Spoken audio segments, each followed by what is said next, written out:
Graça e paz. Que bom que você está aqui. Que bom que você está aqui. Irmãos,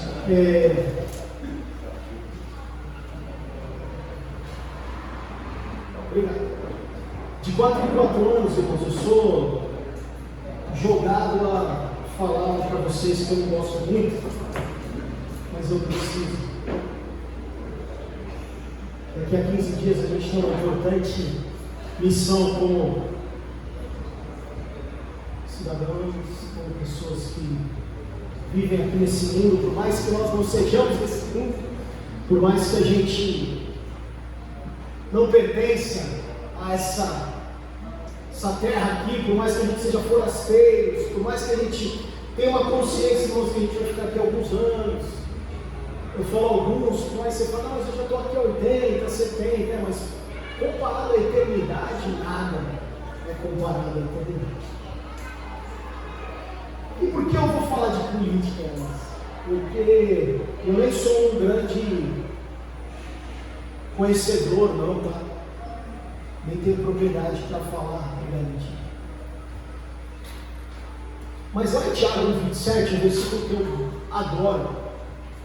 Tiago, capítulo, versículo 27, ele traz para nós uma consciência, que ser cristão vai um pouco mais do que qualquer tipo de espiritualidade. Ser cristão vai um pouquinho mais do que toda essa questão que envolve, claro, o espiritual, que o Espírito Santo habita em nós, porque nós somos revelação, devemos ser reflexo do Pai, o fruto do Espírito precisa ser uma realidade nas nossas vidas. Nós temos uma conexão direta com o Pai, nós temos uma conexão direta, que o Espírito habita em nós. Há muito de espiritual, na verdade, o que nós fazemos aqui, irmãos, é espiritual.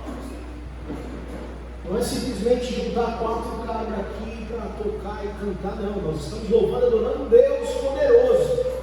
Mas Tiago capítulo 27, o texto diz o seguinte, diz assim: a religião que Deus, o nosso Pai, aceita como pura, imaculada, é esta: cuidar dos órfãos e das viúvas em suas dificuldades e não se deixar corromper pelo mundo. O texto está dizendo então que a religião que Deus, o Pai, aceita como sendo a religião que é pura, a religião que não tem mácula, que não tem defeito, que não tem erro, que não tem nada, é cuidar dos órfãos e das viúvas, nas dificuldades que eles têm, e não se corromper pelo mundo, que é a nossa busca diária, de que esse mundo temporário aqui não corrompa eu e você. Por isso que eu digo que ser cristão, irmãos, vai além da espiritualidade. Ser cristão também está relacionado com coisas práticas, ser cristão também está relacionado com ações, com atitudes, ser cristão também está relacionado com espiritualidade. E uma estimativa, irmãos, das eleições passadas, lá em 2018, previa que no ano de 2020, há 2 anos atrás, os evangélicos seriam quase 50% da população brasileira. O que não é uma realidade hoje, nós sabemos. Mas o que nós sabemos, irmãos, é que existem nos bastidores uma disputa aí sobre quais candidatos têm mais possibilidades, quanto mais candidatos têm mais acesso aos cristãos, sobre os evangélicos, sobre quais candidatos estão indo às igrejas, sobre quais candidatos têm um portfólio para os evangélicos, etc, etc. E por isso, irmãos, nós temos uma responsabilidade. Por isso nós precisamos nos preocuparmos com a política, que não deixa de ser a arte de governar. E a política, irmãos, é uma expressão do Estado, irmãos, uma organização, nós podemos dizer assim, para que eu e você não fiquemos entregues, sujeitos à nossa natureza, ao estado da nossa natureza. Nós sabemos que a nossa natureza é uma natureza pecaminosa. E para que haja uma organização, para que haja algo que não seja tudo olho por olho, que não seja tudo na violência, nós temos uma organização, um contrato social, onde cada um abdica um pouco do seu poder para que uma forma de governo comande e que, teoricamente, garanta o direito de todos. E se nós ignorarmos a política, irmãos,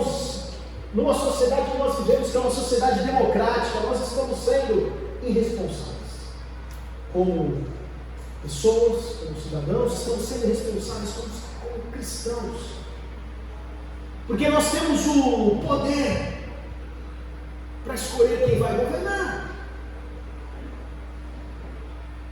E se nós não fazemos isso, irmãos, não cabe a nós o direito também de nos queixarmos. Eu não voto, mas eu gosto de reclamar de quem está lá. Em 1 Pedro, irmãos, tem um texto que é difícil da gente engolir. É de um texto difícil da gente entender, muitas vezes de aceitar. Mas 1 Pedro capítulo 2, versículo 13 e 14 diz que por causa do Senhor, por causa dele, nós precisamos nos sujeitar a toda a autoridade constituída entre os homens, seja o rei como autoridade suprema, seja os governantes como por ele enviados para punir os que praticam mal e honrar os que praticam o bem. Leandro, mas está falando da igreja, de política e tudo mais. A Bíblia, a palavra de Deus tem aí na sua mão os capítulos que você tem aí. Nós temos, a Bíblia vem durante toda essa história de amor escrita aí, revelada por Deus, ela vem tratando de política o tempo todo. Só que a Bíblia trata de política sob o filtro do governo de Deus. Se você não percebeu, mas o livro de Juízes, irmãos, que tem aí na sua Bíblia, é claramente um livro de história política, ao longo de um período de existência de Israel, entre 1200 a 1050 antes de Cristo, é o que trata o livro de Juízes, trata de um contexto político, em que houve uma transição organizacional, de um negócio sem lei, um negócio meio tribal, para que houvesse uma monarquia. E predominou na sequência um regime que vieram líderes temporários, líderes, até que a nação de Israel se organizou. E no caso de Israel, naquela época, esses líderes foram chamados de juízes. O livro de Samuel e Reis, irmãos, nós vemos pelo menos 20 cargos políticos existentes só nesses livros. Além disso, esses dois livros, Samuel e Reis, mencionam, irmãos, 10 tentativas, bem ou mal sucedidas, de golpes de Estado. Como, por exemplo, a tentativa frustrada de Adonias, apoiado por um grupo dentro do palácio do rei, de destruir, de suceder Davi. Essa é uma tentativa não bem sucedida, mas depois nós temos também a revolta bem sucedida das 10 tribos do norte, lideradas por Jeroboão, contra o rei Roboão, da qual resultou a divisão do reino. Irmãos, há livros proféticos.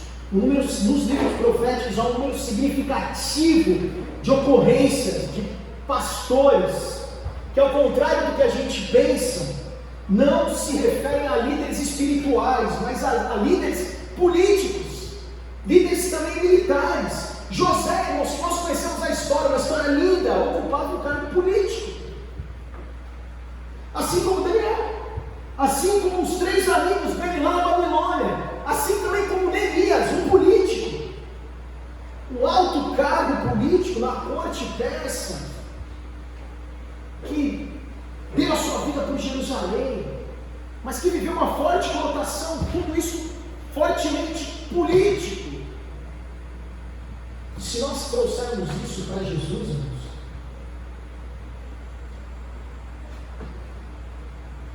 o governo não estava preocupado se Jesus era Messias ou não.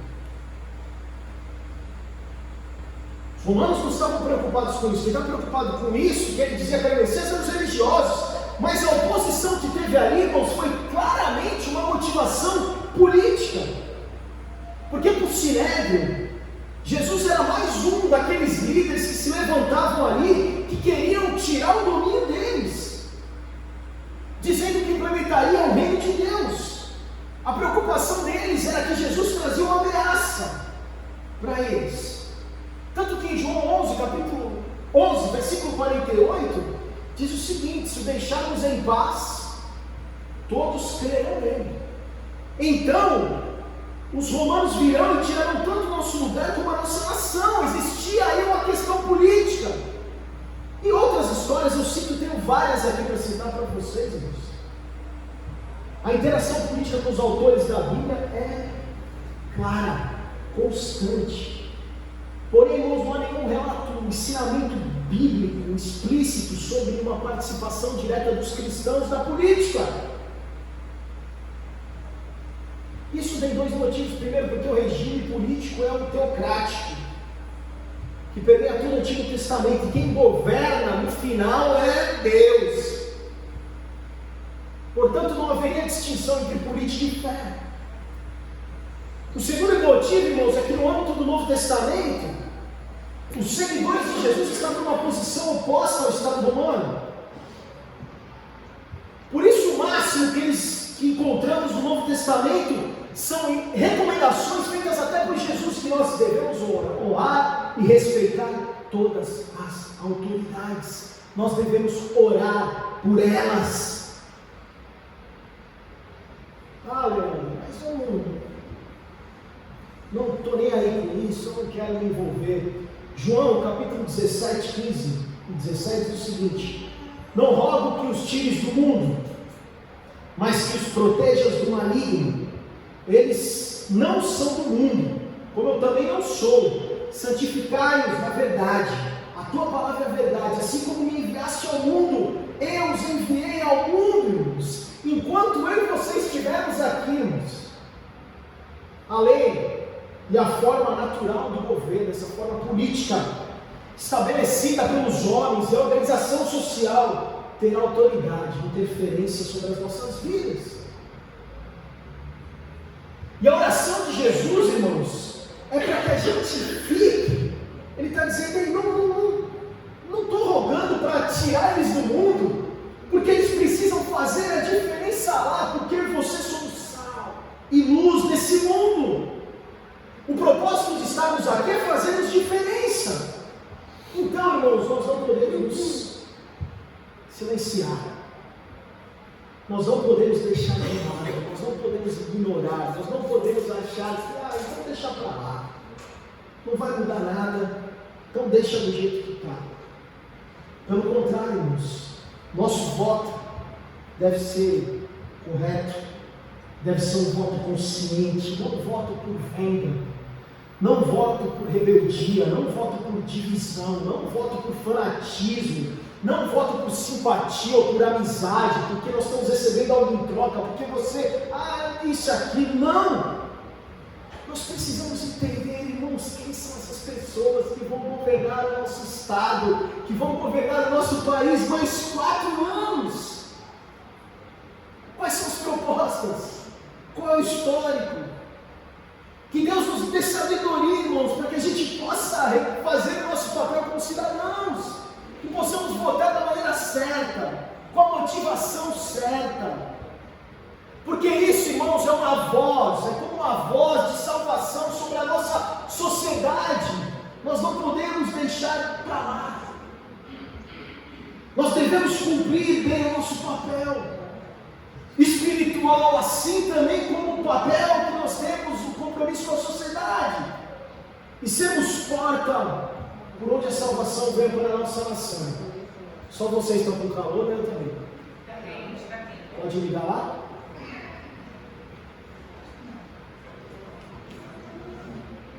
Não, tá bom? Então não está suando aí, José?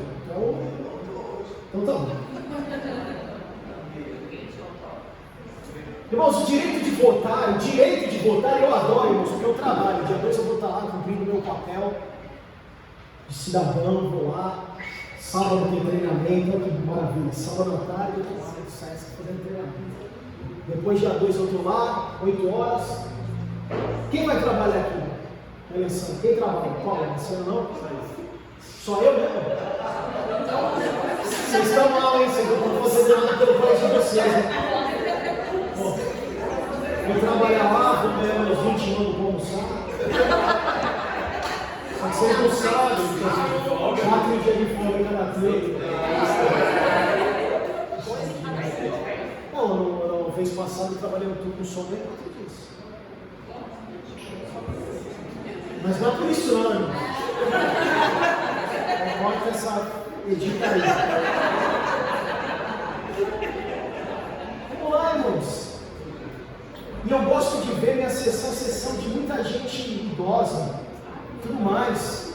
Eu gosto de ver os velhinhos que não precisam votar em vão.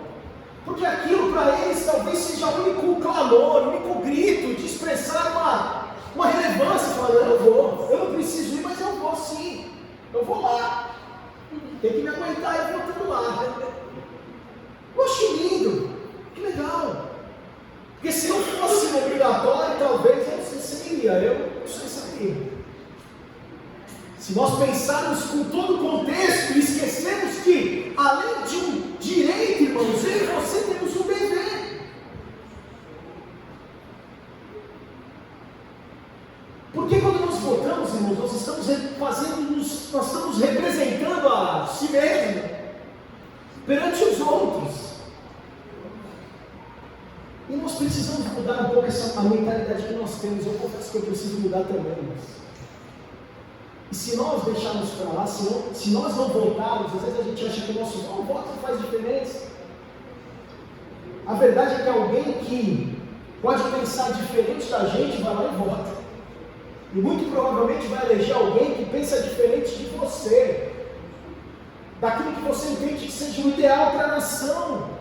Por isso nós precisamos nos envolver, participar. Mas participar, irmãos, com a seguinte consciência. Em primeiro lugar, precisamos lembrar que o Evangelho não é um programa social ou político. A igreja, irmãos, não espera edificar um reino sobre a terra na sua própria força. Nós fazemos isso com a graça e misericórdia de Deus.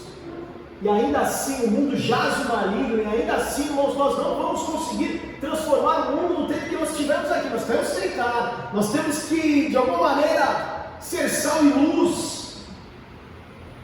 Mas o destino da igreja não depende de nenhuma ideologia, irmãos. Isso está mais provado em toda a história do povo cristão. Entretanto, irmãos, a igreja precisa, como Cristo fez, a igreja precisa encarnar-se, a igreja precisa se fazer consciente do contexto político que nós estamos, do contexto social, irmãos. Lembra do texto de Tiago, capítulo 27, o que é religião? O que é santidade? Tem várias versões, a sua versão pode dizer o que é religião. Religião é cuidar das viúvas e dos órfãos e buscar correr do pecado. Mas não está dizendo que religião é na igreja, não está dizendo que religião é dizimar, não está dizendo que religião é orar, é ofertar, sei. Está dizendo que a gente precisa estar inserido num contexto de realidade, irmãos. Nós somos igreja, nós somos o braço de Deus, os braços de Deus aqui na terra. Em segundo lugar, irmãos, o Evangelho não é uma ideologia de classe. Somos um só corpo. Não é uma ideologia de classe trabalhadora, de classe média, de cor, de classe social, nada. Nós somos um. É aqui que nós não tem diferença nenhuma entre nós, irmãos. É aqui que nós precisamos de um do outro, é aqui que nós amamos, é aqui que nós servimos, é aqui que nós consideramos o outro maior que a gente. Precisamos tomar cuidado de não estar defendendo nenhuma posição de classe em detrimento da verdade que todos nós somos únicos. Um só, onde ele é o cabeça. Em terceiro lugar, irmãos, a sociedade é mais do que a mera soma dos indivíduos que a compõem. A igreja precisa agir, como eu disse, socialmente. Isso significa muito mais do que praticar bondades e fazer doações, irmãos. A igreja precisa se expor na linha de frente, batalha, seja na justiça social, seja nas liberdades democráticas, e o que seja. Eu estava ouvindo o pastor Hernandes Dias Lopes falando um pouquinho sobre política, de um vídeo de 4 anos atrás. E ele falava, às vezes as pessoas não querem misturar, acham que não tem que misturar, mas eu gostaria que a gente tivesse mais cristãos na política. Mas pessoas com compromisso com o povo, pessoas com compromisso de servir, pessoas éticas, pessoas que estivessem lá não buscando seu próprio interesse. Pessoas que entendessem, irmãos, o legado que Cristo deixou para nós. Porque o que Cristo mostrou para nós é que o verdadeiro poder, irmãos, vem, sabe como? Vem pelo servir. Isso está na contramão do que pensa a maioria das pessoas, inclusive os políticos. É isso que está lá em Marcos, capítulo 10, 42, 45. O melhor político, irmãos, é aquele que dá sua vida por alguém, pelo seu povo. O mais excelente político é aquele que dedica a sua vida a servir ao próximo, assim como Cristo fez. Isso não serve só para os políticos, serve para nós. Irmãos, não é porque eu disse tudo isso que ser cristão qualifica qualquer um para ser político. Assim como ser cristão não qualifica ninguém para ser engenheiro ou arquiteto. Tem que estudar, tem que buscar a formação adequada. A igreja também, irmãos, não pode tomar partido. Sabe o que, irmãos? A escolha, a nossa opinião como Graça e Paz há 21 anos, a escolha individual é de acordo com a consciência de cada um. E assim como a gente tem gente que gosta de amarelo, tem outros que gostam de azul, assim como a gente tem corintianos, palmeirenses, santistas e são paulinos, a gente também tem pessoas que entendem de um jeito, que entendem de outro. Mas o mais importante é que a gente busque o entendimento. O mais importante é que a gente ore e peça orientação a Deus, para que nós sejamos direcionados, para que Deus nos dê sabedoria. A oração é a nossa primeira ação, irmãos. A primeira ação. 1 Timóteo 2, 1 e 2 diz o seguinte: admoesto, pois antes de tudo que se façam deprecações, orações, intercessões e ações de graça por todos os homens, pelos reis e por todos os que estão em eminência, para que tenhamos uma vida quieta e sossegada em toda a piedade e honestidade. O conselho para nós é que antes de tudo, antes de qualquer coisa, a gente ore, que a gente interceda por essas autoridades que ainda estão lá, que a gente interceda pelas autoridades que vão entrar, pelos reis, por todos que estão em eminência. Cabe a nós, irmãos, não apenas orar por esses governantes, no texto reis, porque era o contexto da época, mas também por aquelas autoridades que estão, irmãos, sobre as nossas vidas, autoridades estaduais, autoridades municipais, o seu chefe, o seu pastor, os seus pais. E o texto fala para que nós tenhamos uma vida quieta e sossegada, irmãos, que é aquilo que nós desejamos. Por mais que a gente esteja um pouco desanimado, um pouco desmotivado, a gente às vezes não vê uma luz no fim do túnel, irmãos. Nós clamamos e oramos para aquele Deus que é o Senhor de todas as coisas. E é o que diz o texto lá em Pedro, que diz o seguinte: é Ele que põe todas as autoridades. Então cabe a nós dizer: eu faço o meu papel, eu vou lá, entendo, oro, entendo qual é o melhor candidato, na minha opinião, voto. Meu dever é votar e coloco diante de Deus. E voto, irmãos, acreditando, buscando alguém que faça o melhor para a nossa sociedade. Talvez a gente tenha simpatia com o candidato, ele é tão bonitinho, mas não está nada ligado com a necessidade real do povo. É você que precisamos buscar aquilo que a gente acha mais adequado para governar, não para nós somente, para o meu interesse, mas para o interesse da sociedade.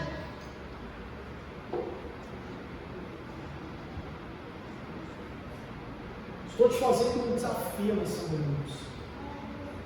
Talvez você venha aqui nessa manhã para receber uma palavra de ânimo, E nós já cantamos sobre um Deus que abre um novo caminho, e a gente caminha em fé nesse Deus. Ele com certeza tem um novo caminho para nós. Nós cantamos sobre um Deus que nós colocamos a nossa confiança, nós esperamos nele, um Deus de amor, porque, irmãos, Ele tem um plano melhor para cada um de nós. Tem. Mas o desafio para mim, para você nessa manhã, é que você possa entender o texto lá de Tiago, que diz que a religião de Deus, nosso Pai, que nosso Pai aceita como pura e imaculada é esta: cuide dos órfãos, das viúvas, das dificuldades, não se deixe corromper pelo mundo. Talvez a gente poderia incluir um monte de outras coisas aqui, práticas, que vão além de uma espiritualidade. Vote consciente, ajude, se envolva, participe. Para esse momento, irmãos, a parafrase nesse momento para nós é que nós possamos buscar uma consciência e possamos não só fazer aquilo que é uma possibilidade para nós, só um direito, que votar é um direito, certo? Nossa, é meu direito, eu vou votar. Mas que a gente possa encarar isso, irmãos, além do direito, um dever. Um dever de fazer a coisa certa. Um dever de fazer aquilo que nós entendemos. E talvez, em meio a tantas dúvidas, eu estou perdido. Ore. Peça que Deus lhe dê direção. Peça que Deus lhe ajude. Busque. Vai entender. Nunca um lado só. Só ouvi um vídeo aqui, uma coisa, está cheio de fake news, está cheio de... Deixa eu ver se é verdade isso não é, irmãos. É muito difícil. Hoje a internet trouxe N possibilidades para nós, boas e ruins também. Mas nós podemos buscar, irmãos. Em que eu vou votar? Quais são as possibilidades? Que partido pertence a esse candidato? Quais os valores desse cara? Quais os valores desse partido? Quais são as políticas que esse cara vai promover? Discordo com essas políticas? Eu concordo. Esse cara é íntegro. Esse cara é uma pessoa de confiança. Ele já foi um político, ele fez bons trabalhos ou não. Precisamos entender e orar pelo Brasil. Nós temos que orar pela nossa nação. Nós estamos no momento de decidir para os próximos 4 anos quem é o nosso presidente, quem é o nosso governador. Ninguém decide nada sozinho, então de suma importância nós sabemos que aquele deputado federal que você vai votar é o cara que vai estar lá, junto ao presidente. O deputado estadual que você vai votar é o cara que vai estar lá junto ao governador, para fazer com que as coisas caminhem. Nós precisamos nos responsabilizar. É papel nosso como igreja. É papel nosso como igreja nos envolvermos. É papel nosso como igreja entendermos que nós podemos fazer a diferença, irmãos. Que esse voto, esse direito que nós temos, ou esse dever que nós temos também, serve, irá abençoar pessoas, irá abençoar o povo, irá ajudar em N possibilidades, em coisas que virão, irmãos. Então nós não podemos virar de costas. Amém, irmãos? Ore, busque. Ore pelo Brasil, ore por esses homens que ainda estão lá, e ore por aqueles que vão entrar. Feche seus olhos, vamos orar juntos.